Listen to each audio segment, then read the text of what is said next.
Jumpa lagi dengan saya Cornelius di Bisnis Proses Fundamental. Kali ini kita akan membicarakan mengenai fraud. Nah, definisi dari fraud itu adalah penipuan yang disengaja. Tujuannya adalah untuk mendapatkan keuntungan yang tidak adil dan yang pasti melanggar hukum, juga merampas hak hukum korban.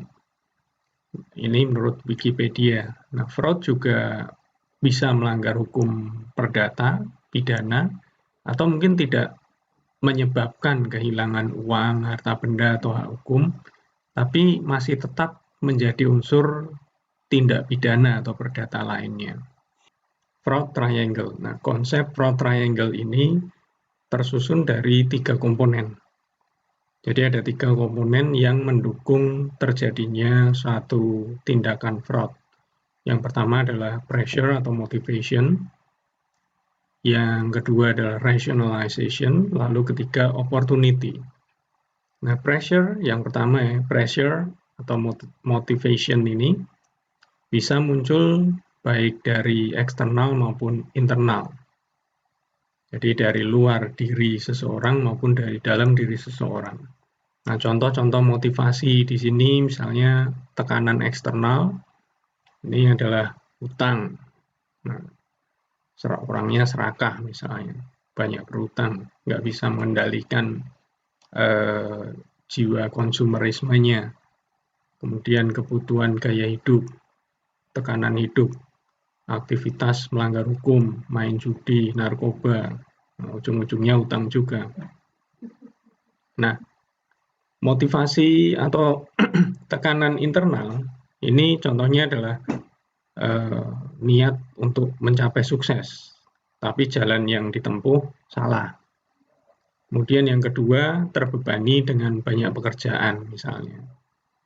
Nah, karena merasa terbebani dengan banyak pekerjaan, dia muncullah rasa untuk memperoleh kompensasi misalnya. Nah, ini semua adalah tekanan-tekanan yang dapat menggerakkan orang untuk memulai tindakan fraud. Nah, biasanya setelah ada tekanan, kita melakukan pembenaran. Nah, self-justification.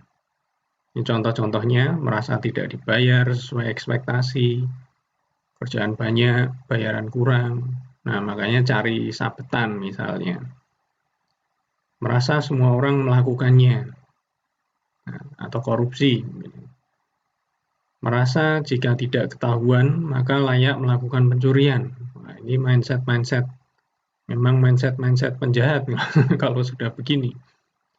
Merasa perlu melakukan pembalasan, nah, revenge. Merasa semua orang juga akan melakukannya bila ada kesempatan. Nah, ini contoh orang yang tidak punya integritas. Gitu. Kalau nggak ada yang ngawasin, atau nggak ketahuan, wah dia jadi penjahat. Gitu. Nah, lalu setelah pembenaran biasanya harus ada kesempatan juga. Kalau kesempatan itu nggak ada ya, fraud biasanya gagal atau tertunda. Tapi kalau kesempatannya ada, nah ini kemungkinan terjadi sangat besar. Opportunity di sini hal-hal yang berpengaruh atau mempengaruhi opportunity. Ini biasanya terkait dengan pengendalian internal yang lemah, tidak ada pengawas, tidak dipaksakan, tidak diawasi, tidak efektif, tidak harus melakukan sesuatu hal, padahal hal itu mencegah fraud. Nah, kalau tidak harus dilakukan, pas dia tidak melakukan, kesempatannya terbuka. Kemudian tidak ada pembagian tugas. Nah, biasanya kalau di lembaga finansial ini ada checker maker, konsep checker maker. Jadi yang membuat atau menginput data gitu ya. Ini beda dengan yang melakukan approval. Nah, kalau orangnya sama, ini kemungkinan bisa memanipulasi. Kemudian terlalu percaya. Nah, terlalu percaya sama salesnya misalnya, atau orang dalam, lalu nitipin uang, ternyata nggak kembali, misal orangnya lari. Nah, itu contoh. Kemudian tidak ada keteladanan pimpinan di dalam, misalnya ini korupsi juga. Nah, ini anak buahnya juga akan melihat gitu, ngutip, minta apa, atau ngompasin customer. Ini anak buahnya ikut-ikutan semua lama-lama. Nah, ini contoh terkait opportunity. Namun selain fraud triangle ini, ada juga yang berpendapat, nah, fraud diamond, ada satu aspek lagi, yaitu capability, kemampuan. Nah, kadang-kadang ada opportunity-nya sudah terbuka lebar, tapi kalau nggak punya kemampuan juga susah gitu, mau melakukan kok nggak bisa gitu. Nah, di konsep fraud diamond ini juga